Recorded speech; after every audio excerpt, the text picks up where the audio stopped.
Welcome back to Inside Bristol, and I have Kelly Jo Sexton here today with Wellmont, and she's from the Birthing Center, which is always exciting to talk to someone from the Birthing Center. Thank you for having us. It's just a great topic to talk about babies.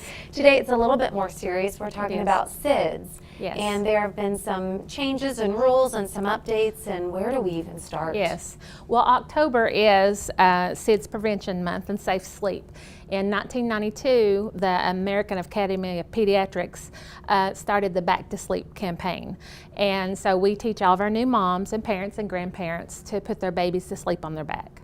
And so at Bristol, we've done a lot of work working with the Tennessee Hospital Association to reach our gold standard certification for safe sleep.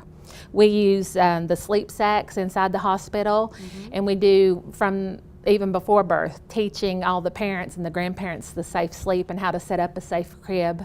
And, we were talking about setting up a safe crib, and I know so many of us, when we're setting up the nursery, we want to have these beautiful, eccentric looking, gorgeous cribs with these bumper pads, and really that's not the way to go. That is not the way to go.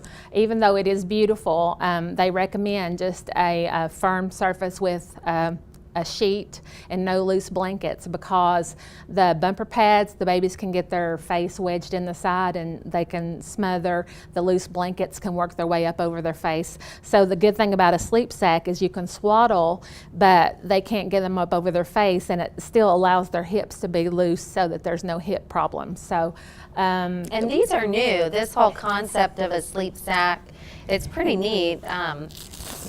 I know these are new because they didn't have them, my daughter's 5, I know they didn't have it 5 years ago. So this is great. So you just put them in here, you know they're staying warm, and they can kind of stretch a little bit, but this at least keeps them nice and snug. Yes. So you're still doing a little bit of the swaddle. We are, and we know that parents model the behaviors of nurses. So it's real important that we implemented these inside the hospital. So we, as soon as the babies are born, we wipe them off with a blanket and stuff.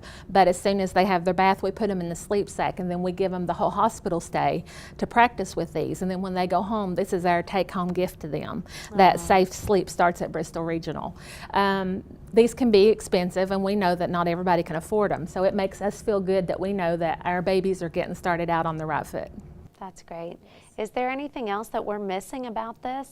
Well, you know, we tell all of our parents no smoking around the baby. We don't want them to overheat, so that's another reason not to use, loose blankets. And just to make sure that they're on their back to sleep, but also that we're giving them tummy time. So when you're awake and the baby's awake, put them on their belly, let them practice moving their head and strengthening their neck muscles.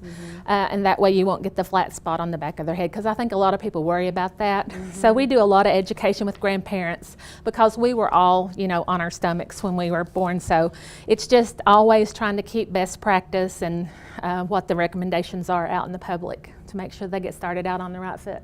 Well, Kelly Jo, thank you so much for sharing all of this with us. Thank you. I appreciate it.